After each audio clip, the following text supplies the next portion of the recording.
The stars looked the same as always in the deep black of space.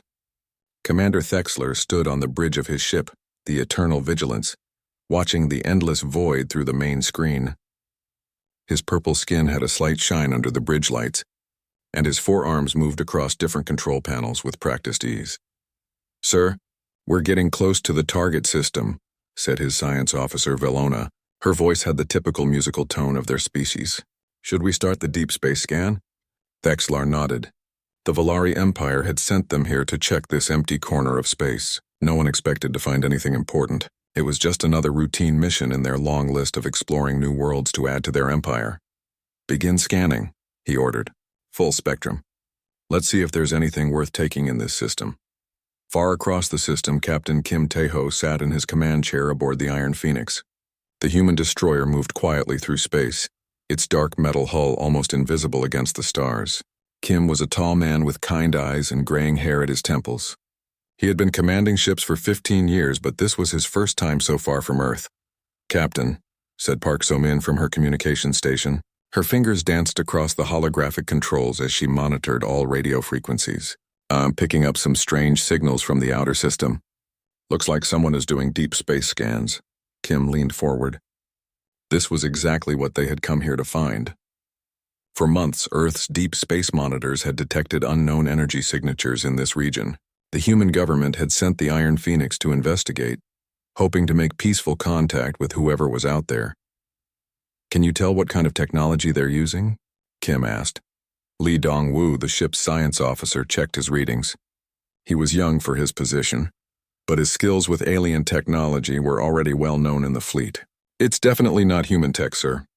The scan patterns are unlike anything in our databases, but it's clearly advanced. Whoever they are, they know what they're doing." Choi Hana looked up from her tactical station. She had short black hair and wore the red uniform of a weapons officer. "Sir, should I bring our defenses online?"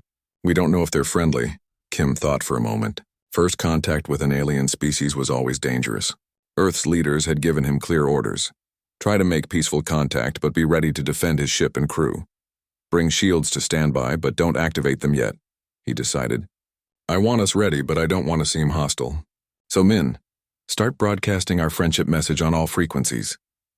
Park So-min pressed several buttons. "Broadcasting now, sir. Mathematical sequences, basic physics, and peaceful intentions. If they're listening, they'll know we want to talk." On the Valari ship, Velona suddenly straightened in her chair. "Commander, I'm detecting a new energy signature. There's another ship in this system." Thexlar's main eyes focused on her while his secondary eyes kept watching the main display. This was unexpected. "Show me." The main screen changed to show a tactical display. A small dot appeared near one of the system's inner planets. As they watched, the dot began moving toward them. "It's definitely artificial," Velona reported. "But the design is completely unknown. It's not like any ship in our databases." "How big is it?" Thexler asked. "Approximately 600 meters long. Much smaller than our ship." Velona paused as more data came in. "Sir, it's broadcasting some kind of signal. Mathematical patterns and what might be scientific data." Thexlar's experience told him this was probably a first contact situation. The Valari had met many species during their expansion across the galaxy. Most were primitive and easy to conquer. A few had been advanced enough to require negotiation before they joined the Empire. This unknown ship was probably just another weak species trying to seem important. "They're trying to communicate," he said with amusement. "How primitive. They probably think those simple math problems will impress us." "Should we respond, sir?" asked his communications officer. "Not yet. First, let's see what we're dealing with. Begin a full deep scan of their vessel. I want to know everything about their technology, their weapons, and their capabilities." On the Iron Phoenix, Lee Dong-woo watched his instruments carefully. The alien ship was much larger than theirs, probably over 2 kilometers long. It had a strange design with curved surfaces and what looked like organic growth patterns in its hull. "Captain," he said, "they're scanning us. It's a very deep scan looking at our hull composition, power systems, and internal structure." Choi Hana frowned. "That could be considered hostile behavior, sir. They're trying to learn everything about our ship without permission." Kim considered this. In human military doctrine, unauthorized deep scanning was often the first step before an attack. But it could also be standard procedure for a curious alien species. "Let them scan," he decided. We came here to make contact. Let's see what they learn about us. But Hana, quietly bring all weapon systems online. Don't activate them, just make sure they're ready. Yes, sir, Hana replied. Her hands moved across her controls, preparing the ship's plasma cannons and railguns for possible combat. Park So-min continued broadcasting their peaceful messages while monitoring for any response. Still no direct communication from them, Captain, but their scanning intensity is increasing. On the Valari bridge, the deep scan results began flowing in. Velona watched the data with growing confusion. This small alien ship was not what she had expected. Commander, she said slowly, these readings don't make sense. What do you mean? Thexler moved to her station to look at the data himself. Their hull material. It's showing as some kind of carbon-titanium composite, but with molecular bonds that shouldn't be possible. And their power signature? She paused, checking the readings again. Sir, I think our scanners might be malfunctioning. Thexler looked at the numbers. According to their instruments, the small alien ship was generating more power than most Valeri battleships. That was impossible for such a small vessel. Run the scan again, he ordered, and check all our systems. While Velona worked, Thexler studied the tactical display. The alien ship continued moving toward them at a steady speed. It wasn't trying to run away or hide, which suggested either great confidence or great stupidity. Scan complete, sir, Velona reported a few minutes later. All our systems are working perfectly. The readings are the same. Thexler stared at the data. If these numbers were correct, this small ship had technology far beyond anything the Valeri had ever encountered. But that seemed impossible. In all their centuries of expansion, they had never found a species more advanced than themselves. What about their weapons? He asked. Velona's face went pale. Sir, they have energy weapons that our computers can't properly analyze. The power levels are extreme. And they have some kind of kinetic weapons that seem to use magnetic acceleration. Rail guns, whispered the tactical officer. Corthan, I've heard of those in theoretical papers, but the power requirements would be enormous. On the human ship, Yoon Jae-sung finished his weapons check. The young weapons officer had trained on Earth's most advanced ships, and the Iron Phoenix was equipped with the latest human military technology. All weapon systems ready, Captain, he reported. Plasma cannons are charged and railguns are loaded. If they try anything hostile, we can respond immediately. Nam Hae-jin's voice came through the ship's communication system from the engineering section. Captain, should I bring the Nova torpedoes online? We've got 6 in the tubes if things get really ugly. Kim thought about it. Nova torpedoes were humanity's most powerful weapons, designed to destroy entire space stations or heavily armored battleships. They seemed like overkill for a first contact situation. Keep them in standby, Hee-jin, he decided. I don't think we'll need that much firepower for a peaceful meeting. Thexler felt a chill run through his body as he read the final scan results. Nova torpedoes. His computer identified them as some kind of antimatter weapon, but with a yield that made no sense. According to the data, each torpedo carried enough destructive power to crack a planet's crust. Commander, Velona said quietly, I recommend we contact High Command immediately. This is beyond anything we can handle alone. Thexler nodded slowly. For the first time in his long military career, he felt truly afraid. The Valeri Empire had built their power on having the best technology and the strongest weapons. They had conquered dozens of species by being more advanced than anyone they met, but now they had found something that made their greatest warships look like toys. Send a priority message to Admiral Sorthik, he ordered. Tell him we've encountered an unknown species with technology far beyond our current capabilities. We need instructions on how to proceed. As the message raced through hyperspace toward Valeri High Command, the two ships continued to approach each other. Captain Kim maintained his peaceful course, hoping to establish communication and friendship with this new species. Commander Thexler watched the approaching human ship with growing dread, knowing that they had scanned something that could destroy their entire civilization without breaking a sweat.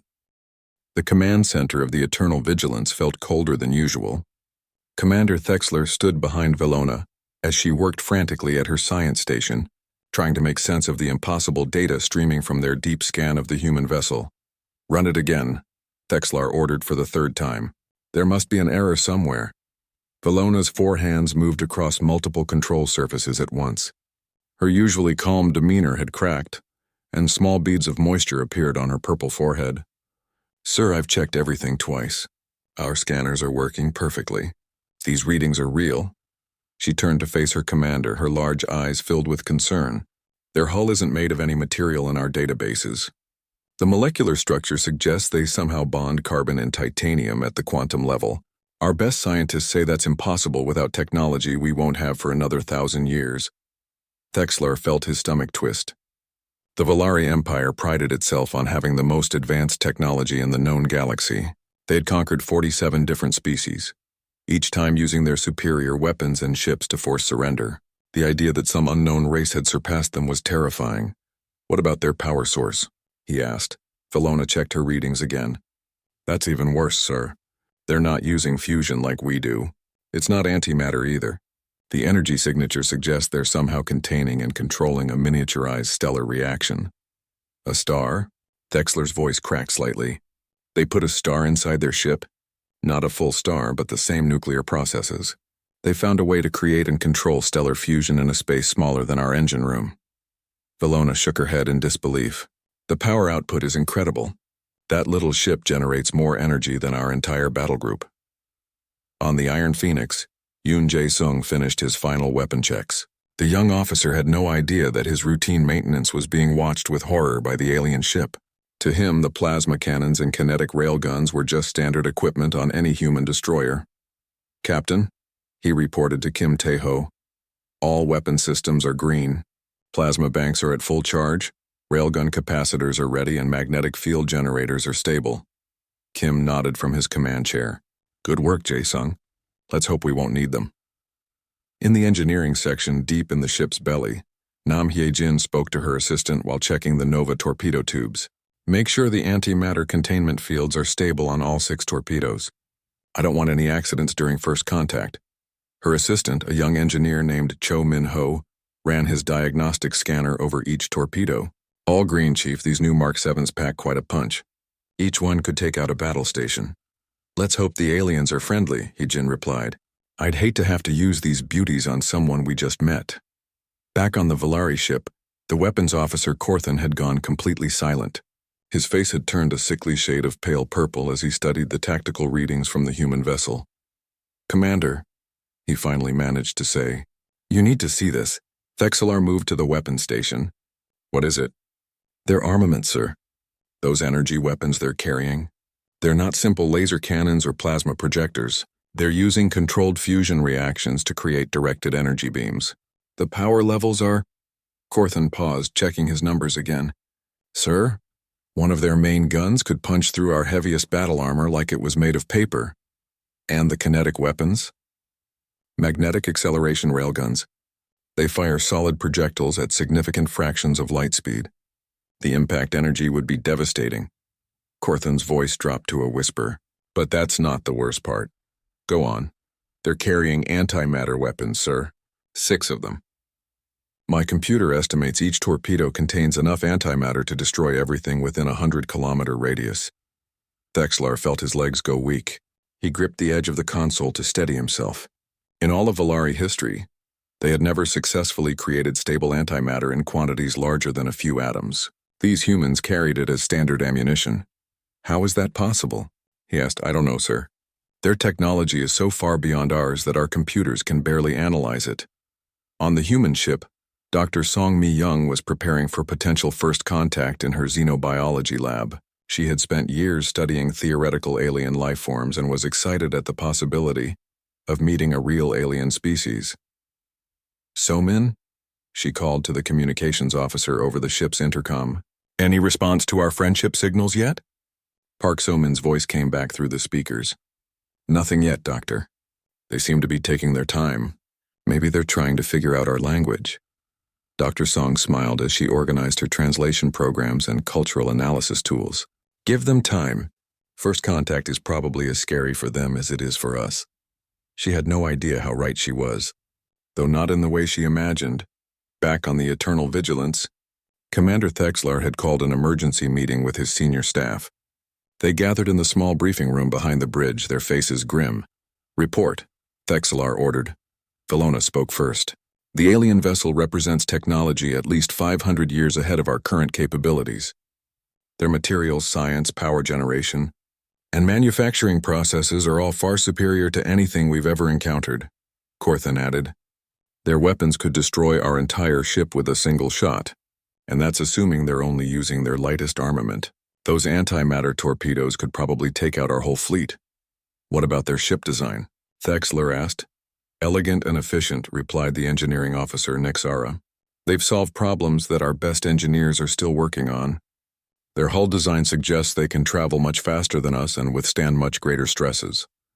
Thexler sat in silence for a moment, processing this information. Everything they knew about space combat and fleet tactics was suddenly obsolete. The Valari Empire's military might, built over centuries of conquest, meant nothing against technology this advanced. Sir, Valona said quietly, there's something else. Based on the sophistication of their systems, this probably isn't their most advanced ship. This looks like a standard patrol vessel, maybe even a light escort. The words hit the room like a physical blow.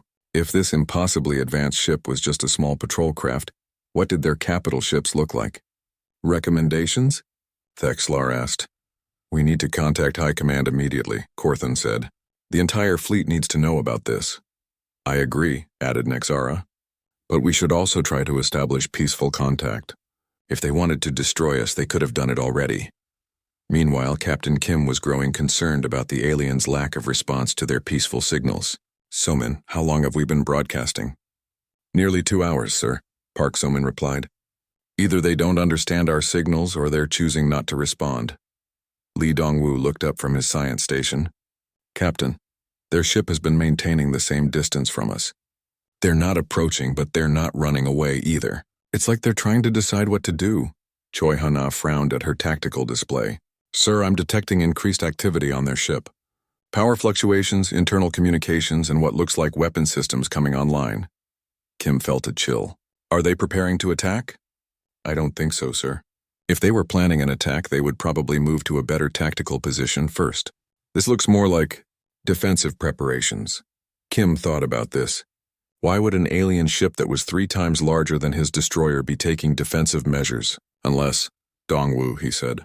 What exactly did our ship look like to their scanners? The science officer checked his data. Well, sir, they would have seen our quantum-bonded hull armor, our fusion reactors, our plasma weapon systems, and... He paused, his eyes widening. Oh, they would have detected the Nova torpedoes. Right, Kim said grimly. From their perspective, a small unknown ship just appeared in their territory, carrying enough firepower to level a city. No wonder they're nervous. Should we power down our weapons, sir? Asked Choi Hana. Kim considered this. Showing peaceful intentions was important, but he also had to protect his crew. Not yet. But let's try a different approach. So men, modify our message. Instead of just broadcasting math and physics, try to send something that shows we're not just a weapons platform. What do you suggest, Captain? Send them music, art, pictures of Earth and our people. Show them we're a civilization, not just warriors. Park So-min smiled. I like that idea, sir. Give me a few minutes to put together a cultural package. On the Valari ship, Thexlar was composing his report to High Command when Valona called out from her station. Commander, the alien ship is sending new transmissions. These are different from the mathematical signals. Put it on the main screen. The bridge filled with soft, melodious sounds unlike anything the Valari had ever heard. Beautiful harmonies rose and fell in complex patterns that somehow conveyed emotion without words. It's music, whispered the communications officer. They're sending us music. Then images began appearing on the screen. A blue and green planet with white clouds. Cities filled with tall buildings and green spaces. Creatures that looked somewhat like Valari but with only 2 arms and different features, laughing and playing and working together. Admiral Jang Kyung-ho stood on the bridge of the battlecruiser Eternal Defiance, reading Captain Kim's first contact report for the 3rd time. The 60-year-old admiral had commanded human fleets for over 20 years, but this was the first time anyone had made contact with an alien civilization. Fascinating, he murmured to his aide, Commander Park Min-jae. Captain Kim says they seem nervous about our technology levels. Perhaps we should send a small diplomatic fleet to avoid intimidating them. Park Min-jae nodded. What do you consider a small fleet, sir? Admiral Jang thought for a moment. 3 destroyers like Kim's ship, 2 heavy cruisers for protection, and my flagship. 6 ships total. That should show we're serious about diplomacy, without being threatening. What the Admiral didn't realize was that his small diplomatic fleet represented more firepower than most civilizations could assemble in their entire military. The Eternal Defiance alone was nearly 3 kilometers long and carried enough weapons to fight an entire enemy fleet. Dr. Song Mi-young was already aboard the flagship, preparing for her role as the first human xenobiologist to study a living alien species. She worked in her lab with Bae Sung-ho, the fleet's best communications specialist, developing new translation programs. The cultural exchange with Captain Kim's contact has been very helpful, Dr. Song said as she analyzed the Valari music and art they had received. Their emotional responses to music seem similar to ours. That should help with communication. Bae Sung-ho nodded while working on his translation matrix. I'm seeing patterns in their mathematical signals that suggest a base 12 number system. Once I crack their language structure, we should be able to have real conversations. Far across the galaxy, the Valari High Command was in emergency session. Admiral Zorthak, Supreme Commander of the Valari military, sat at the head of a long table surrounded by his senior officers. Commander Thexlar's report lay open before them, and the mood in the room was grim. This is clearly an advanced scouting force, declared General Morthag, the Empire's chief military strategist. They send one small ship to test our responses, then wait for reinforcements. Admiral Zorthak nodded grimly. In his 400 years of military service, he had seen this pattern many times. An unknown enemy sends a small force to probe defenses, then follows up with a larger attack once they understand their target's capabilities. How many ships can we assemble quickly? He asked. The 7th Fleet is currently patrolling the outer borders, replied Fleet Commander Zerthan. 200 vessels, including our newest dreadnoughts. We could have them at Thexlar's position within 2 days. Do it, Zorthak ordered. If these humans think they can intimidate us with superior technology, they'll learn that numbers still matter in warfare. The Admiral's strategy was based on centuries of successful Valari military doctrine. When facing a technologically superior enemy, overwhelm them with sheer numbers. Even the most advanced weapons had limits, and no single ship could fight an entire fleet. Back in human space, Admiral Zhang's diplomatic fleet prepared for departure. The 6 ships were the newest and most advanced in the human fleet, each one a masterpiece of engineering and design. Lieutenant Quan Min-soo ran final diagnostics on the Eternal Defiance's defensive systems. The young officer took pride in maintaining the ship's quantum shields and adaptive armor, though he had never expected to test them against alien weapons. All defensive systems green, Admiral, he reported. Shields are calibrated, armor is fully charged, and point defense systems are online. Chief Engineer Shin Yu-jin's voice came through the ship's communication system from the massive engine room. Admiral, the stellar containment units are stable and ready for hyperspace. We can maintain maximum speed for as long as needed. Weapons Officer Han Yun-seo completed her own checklist at the tactical station. The ship's plasma lances, particle beams, and kinetic weapons were all in perfect condition. All weapon systems ready, sir. Though I hope we won't need them for a diplomatic mission. Admiral Zhang smiled. So do I, Lieutenant. This is supposed to be a peaceful meeting. The human fleet jumped to hyperspace, crossing vast distances in a matter of hours. Their destination was the system where Captain Kim waited with the alien vessel, still exchanging cultural information and trying to establish better communication. At the same time, the Valari 7th Fleet was approaching the same system from the opposite direction. Admiral Zorthak stood on the bridge of his flagship, the massive dreadnought Eternal Dominion. At 4 kilometers long, it was the largest and most powerful ship in the Valari Navy. 200 ships, he said to his tactical officer, the largest fleet we've assembled in 50 years. Let's see how confident these humans are when they're facing real military power. The Valari fleet consisted of ships built for conquest, heavy dreadnoughts with massive plasma cannons, fast cruisers designed to hunt down fleeing enemies, and swarms of fighters that could overwhelm any defense.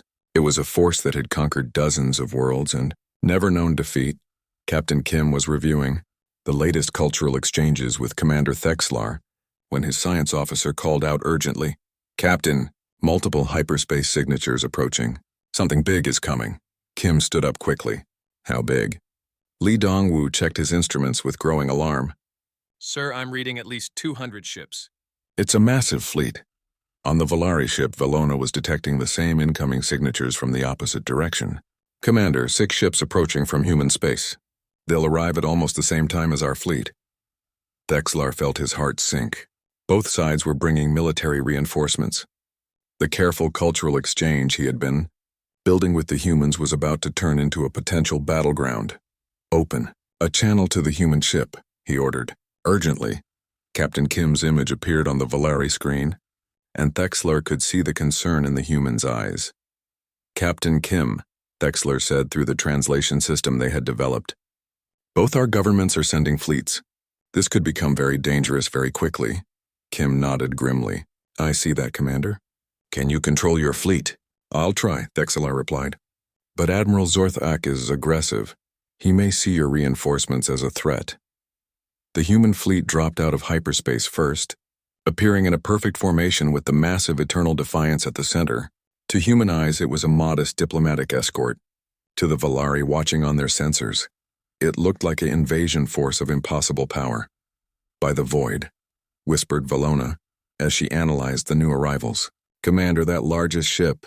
The energy readings are off our scales. Admiral Jang immediately opened communications with Captain Kim. Captain, status report. Are we dealing with a hostile situation? Unknown, sir, Kim replied. The local commander seems reasonable, but they have a large fleet approaching. 200 ships. 200. Admiral Jang raised an eyebrow. That does seem excessive for a diplomatic meeting. Oh, Jinwoo. The tactical officer aboard the Eternal Defiance was analyzing the approaching Valari fleet. Admiral, enemy vessels dropping out of hyperspace now.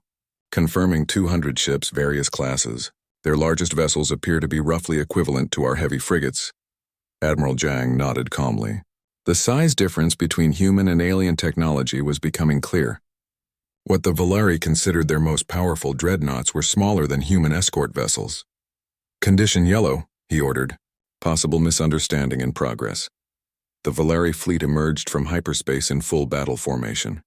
Admiral Zorthak had positioned his strongest ships at the front, with the Eternal Dominion leading the charge. To him, the small human fleet looked pathetically outnumbered. 6 ships, he said with satisfaction. They were overconfident. Signal the enemy fleet to surrender immediately. His communications officer sent the surrender demand across all frequencies. The message was clear. Submit to Valari authority or be destroyed. On the Eternal Defiance, Bae Sung-ho received the alien transmission and quickly translated it. Admiral, they're demanding our immediate surrender. They say we're outnumbered and outgunned. Admiral Jang sighed. This was not how he had hoped the first meeting between their species would go. Open a channel to their flagship. Admiral Zorthak's image appeared on the main screen. He was an imposing figure with the typical forearms of his species, wearing elaborate military decorations. His expression was stern and commanding. Alien Commander, Zorthak said through the translation system, you will surrender your vessels immediately. You are vastly outnumbered. Resistance will only lead to unnecessary destruction.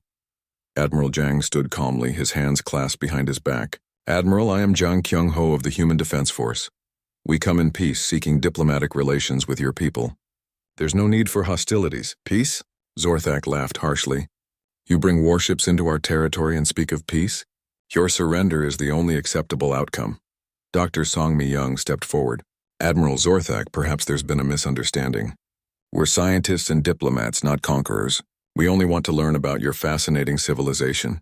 Enough words, Zorthak declared. You have 1 minute to power down your weapons and prepare to be boarded. After that, we will open fire. Admiral Yang remained calm, though his officers could see the tension building.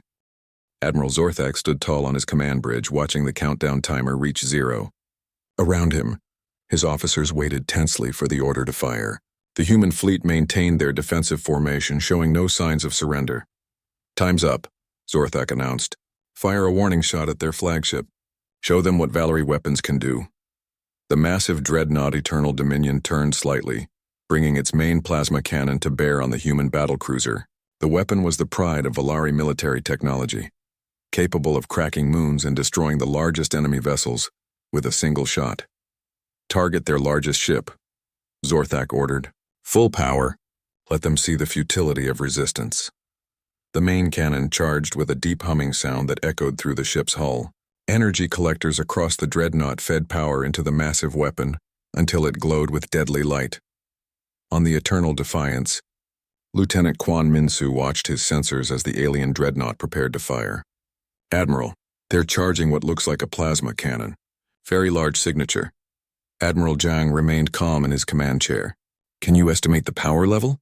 Approximately 2.3 terajoules, sir, Quan Minsu replied after checking his readings. That's actually pretty impressive for their technology level. Weapons Officer Han Yunseo looked up from her station. Sir, should I raise shields? Admiral Zhang considered this.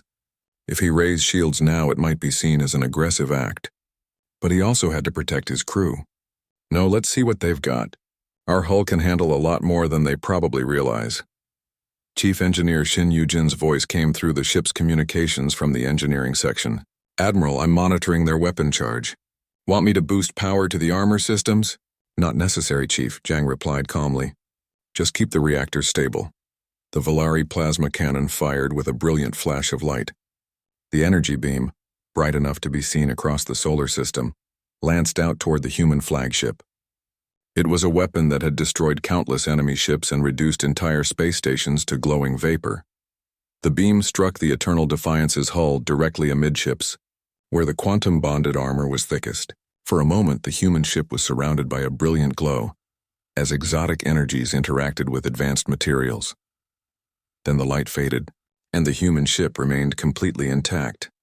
On the Volari flagship, Weapons Officer Corthan stared at his instruments in disbelief. Sir, direct hit confirmed, but there's no damage. Impossible, Zorthak snarled. Fire again. Maximum power. Sir, that was maximum power, Corthan replied weakly. The energy just disappeared. Their hull absorbed it completely. Admiral Zhang studied the tactical display showing where the alien beam had struck his ship. Lieutenant Quan Minsu was running damage assessments, though everyone on the bridge already knew what he would find. Damage report, Zhang requested formally. No damage, sir, Quan Minsu confirmed. The quantum armor absorbed the entire energy discharge. Actually, sir, our power reserves increased by 0.002% from the absorbed energy. Chief Engineer Shin Yujin's voice came through the communications again, sounding almost amused. Admiral, that was barely a warm-up for our armor systems. Want me to return the favor? Admiral Zhang considered his options. The aliens had just committed an act of war by firing on his ship. According to human military doctrine, he was now authorized to use force to defend his fleet. But he also knew that any return fire from his ship would likely destroy the alien vessel completely. Tactical assessment, he requested from O Jinwoo. Sir, based on the power levels of their attack, their ships appear to be much more fragile than ours. Any of our main weapons would cause massive damage, probably destroy their flagship entirely. What about minimum power settings? O Jinwoo checked his systems. Even our lowest power setting would be many times stronger than their maximum attack, sir. Dr. Song Mi-young stepped forward. Admiral, maybe we can use this as a teaching moment. Show them our capabilities without destroying their ship. Admiral Zhang nodded slowly. Han Yunseo, prepare Plasma Lance number 3, set it to minimum power, and target a non-critical section of their flagship. I want to disable, not destroy. Yes, sir, Han Yunseo replied. Her hands moved across the weapons controls, powering up the ship's smallest plasma weapon and reducing its output to the lowest possible setting. On the Volari ship, Velona was frantically scanning the human vessel. Commander, impossible energy readings from the enemy ship. They're charging some kind of weapon. Thexelar, who had been trying to contact Admiral Zorthak to prevent this exact situation, turned to his science officer. How powerful? I can't get an accurate reading, sir. My instruments are saying the energy levels are beyond our measurement capability. Admiral Zorthak received Thexlar's urgent communication, just as the human weapon fired. Admiral, you must cease fire immediately. Their technology is far beyond ours? Nonsense, Zorthak replied. They're outnumbered 40-1. No technology can overcome those odds. The plasma lance from the Eternal Defiance was a thin beam of controlled stellar fire, carefully aimed at the Volari dreadnought's secondary hull section. Han Yunseo had targeted an area she knew contained only storage and non-essential systems, hoping to avoid casualties. Even at minimum power, the human weapon carried more destructive energy than anything in the Volari arsenal. The beam struck the Eternal Dominion just behind the main command section. The Valari ship's shields, armor, and hull plating simply vanished in a burst of superheated plasma. The beam continued through 3 decks before Han Yun-seo could shut it down, leaving a perfectly round hole 20 meters wide. "Cease fire," Admiral Jang ordered immediately, horrified at the unintended destruction. Emergency alarms sounded throughout the Valari flagship as atmosphere vented into space from the massive breach. Admiral Zorthak was thrown to the deck as his ship shuddered from the impact. "Damage report," he shouted over the noise. "Hull breach on decks 7 through 9, his damage control officer reported. "We've lost 3 compartments completely. Emergency force fields are containing the atmosphere loss." Zorthak pulled himself back to his feet, staring at the tactical display. The human weapon had punched through his ship's defenses like they didn't exist. His most powerful vessel, the pride of the Valari fleet, had been crippled by what appeared to be a warning shot. "Sir," his tactical officer said quietly, "if that had hit our command section or engineering, we'd all be dead," Zorthak finished grimly. Across the Valari fleet, ship commanders watched in shock as their mighty flagship burned in space. The humans had used a single weapon to cripple their most powerful vessel, and they had done it while outnumbered 40-1. On the Eternal Defiance, Admiral Jang was already ordering rescue operations. "Medical teams prepare for alien casualties. Engineering, get damage control equipment ready. We need to help them seal that breach." Dr. Song Mi-young was coordinating with the ship's medical staff. "We don't know anything about their physiology, but we have to try. Prepare the emergency medical bay for unknown life forms." Medic Lim Soo-hyun began setting up equipment that could adapt to different atmospheric requirements and biological needs. "Doctor, should we assume they breathe oxygen like us?" "We'll find out," Dr. Song replied. "Just be ready for anything." Admiral Jang opened a communication channel to the damaged Valari ship. "Admiral Zorthak, this is Admiral Jang. We're prepared to render immediate assistance to your damaged vessel. We have medical teams and damage control specialists standing by." The response took several minutes to come through. When it did, Admiral Zorthak's voice sounded shaken and uncertain. "Why?" he asked simply. "Why what, Admiral? Why are you offering to help us?" "We attacked you. We tried to destroy your ship." Admiral Jang paused, considering his answer. "Because that's what civilized people do, Admiral.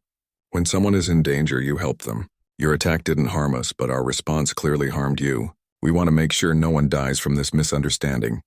The communication channel went silent for a long moment. In the background of the Valari ship, emergency crews could be heard working to contain the damage. Finally, Zorthak's voice returned, much quieter than before. We accept your assistance." Captain Kim, still on station with Commander Thexlar, had watched the entire exchange with growing concern. "Commander, are your people all right?" Thexlar looked at his instruments showing the massive damage to the fleet flagship. "I tried to warn the Admiral about your capabilities. He wouldn't listen." "Our Admiral wants to help," Kim assured him. "Human medical technology is very advanced.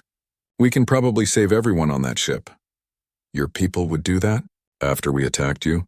Kim smiled sadly. "Commander, we came here hoping to make friends with your species. We're not going to let a military misunderstanding change that goal." As human rescue shuttles launched toward the damaged Valari ship, both fleets began to understand that they were witnessing something unprecedented. The humans had demonstrated overwhelming military superiority, then immediately offered aid to the enemy that had attacked them. It was a combination of devastating power and unexpected mercy that would change both civilizations forever, Admiral. Zorthak stood on his damaged bridge, watching human rescue craft approach his ship. Captain Kim Tae-ho stood in the airlock of his destroyer, waiting as the rescue shuttle docked with the damaged Valari flagship. Behind him, engineering specialist No Kyung-min carried portable atmosphere processors and hull repair equipment. Medic Lim Soo-hyun held medical scanners adapted for unknown alien physiology. "Remember," Kim told his team, "these people just tried to kill us, but they're also the first aliens humanity has ever met. Everything we do here will shape relations between our species for generations." The airlock opened, revealing a corridor filled with thick, purple-tinted atmosphere. Emergency lighting cast strange shadows on walls that seemed to curve in impossible directions. The Valari had clearly evolved on a world very different from Earth. Commander Thexlar waited for them, his forearms spread in what Kim hoped was a peaceful gesture. Behind him stood several other Valari, including what appeared to be medical personnel carrying injured crew members. "Captain Kim," Thexlar said through the translation device they had developed. "Thank you for coming. We have 17 injured and the hull breach is getting worse." No Kyung-min immediately moved toward the damaged section, his scanners analyzing the alien hull materials. "Captain, their metallurgy is actually quite sophisticated. Different from ours, but well designed. I can patch this breach easily." Lim Soo-hyun was already scanning the injured Valari with her medical equipment. The aliens had purple blood instead of red, and their internal organs were arranged differently, but the basic principles of trauma medicine seem to apply. "They have what looks like internal bleeding and some kind of atmospheric poisoning," she reported, "probably from breathing their own damaged life support systems. I can treat this." As the human team worked to save Valari lives, Admiral Zorthak watched from his command chair. His bridge crew worked around him, but their attention kept drifting to the humans moving through their ship with casual competence. "Sir," his tactical officer said quietly, "their portable equipment is more advanced than our main ship systems." Zorthak nodded grimly.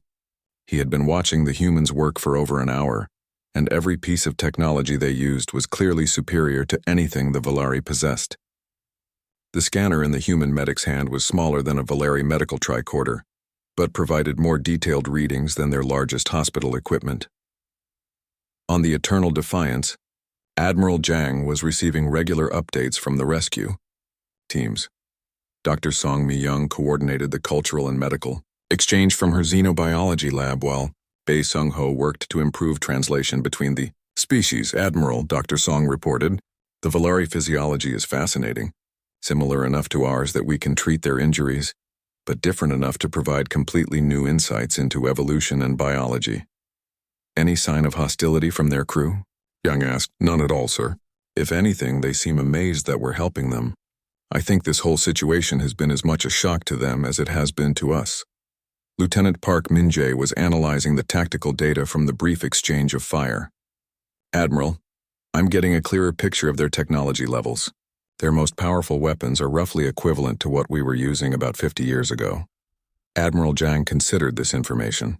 50 years wasn't that long in terms of technological development, but in military terms it was the difference between wooden sailing ships and modern destroyers. "What about their ship design and tactics?" he asked. "Solid engineering, sir, but limited by their material science. Their largest ships are about as durable as our patrol boats. Their tactics suggest they're used to fighting enemies with similar technology levels." On the damaged Valari flagship, Admiral Zorthak finally decided to see the human rescue efforts firsthand. He made his way through the corridors to where the hull breach had been, expecting to find his people struggling with primitive alien technology.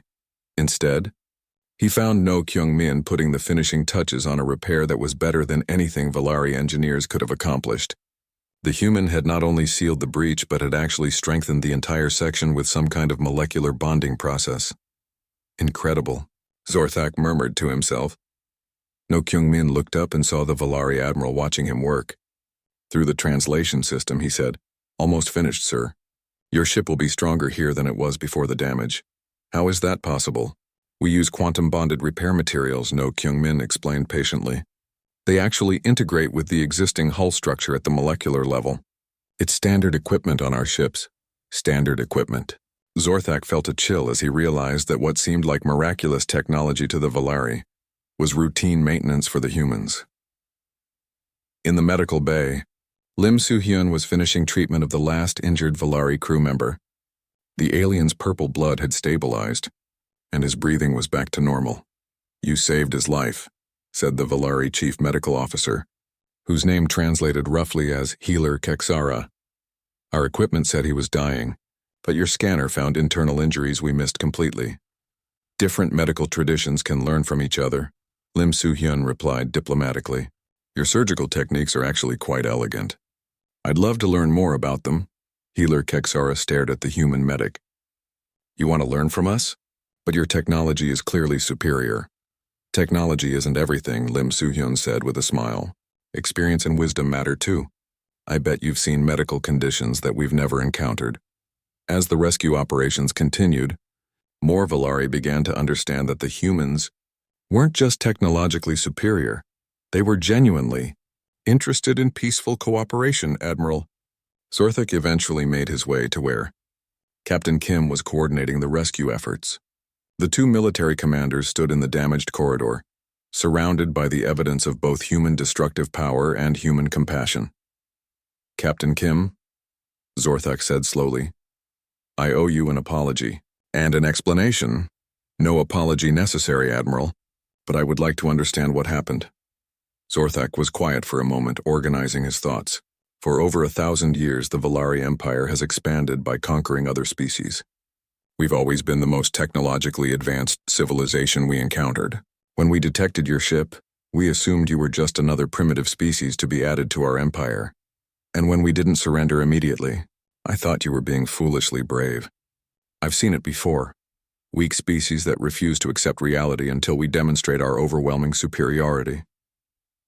Zorthak gestured to the repaired hull section. But you weren't the weak ones. We were. Captain Kim nodded thoughtfully. Admiral, can I ask you something? In all those conquests, did your people ever consider making allies instead of subjects? Allies? Zorthak seemed confused by the concept. Why would we need allies when we could simply rule? Because, Kim said gently, allies can teach you things that subjects never can. They can share knowledge, culture, and perspectives that make both civilizations stronger. As if to emphasize his point, No Kyung Min approached with a Valari engineer. Captain Engineer Vorthan here has been showing me their power distribution system. It's a completely different approach from ours, but it's actually more efficient in some ways. I think we could learn from each other. The Valari engineer looked amazed. You really want to learn from our technology? Even though yours is so much more advanced? Different doesn't mean worse, No Kyung Min replied. You've solved some problems in ways we never considered. That's valuable knowledge. Dr. Song Mi-young's voice came through Captain Kim's communicator. Captain Admiral Jang would like both fleet commanders to meet aboard our flagship. We have a proposal for moving forward. An hour later, Admiral Zorthak found himself in the conference room of the human battlecruiser, facing Admiral Jang across a table that displayed holographic images of both fleets. Dr. Song Mi-young and several other human officers were present, along with Commander Thexler and other senior Valari staff. Admiral Zorthak, Jang began. Let me start by saying that this incident was clearly a misunderstanding. Neither of our species intended to start a war today. That's generous of you, Admiral Jang, Zorthak replied, especially considering that we fired first. Yes, but you were acting on incomplete information. If our positions had been reversed, we might have made the same mistake. Ambassador Lee Hae-won, who had arrived on the diplomatic vessel New Horizons, spread several documents across the table. Gentlemen, I'd like to propose a formal treaty between our civilizations. Trade agreements, cultural exchange programs, and mutual defense pacts. Mutual defense? Zorthak asked. But your military is so much more powerful than ours. Power isn't everything in warfare, Admiral Jang explained. You have 200 years of combat experience that we lack.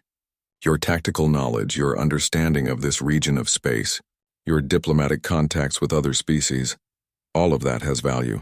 Lieutenant Park Min-jae added, Our intelligence suggests there are several hostile civilizations in this part of the galaxy, species that might threaten both our peoples.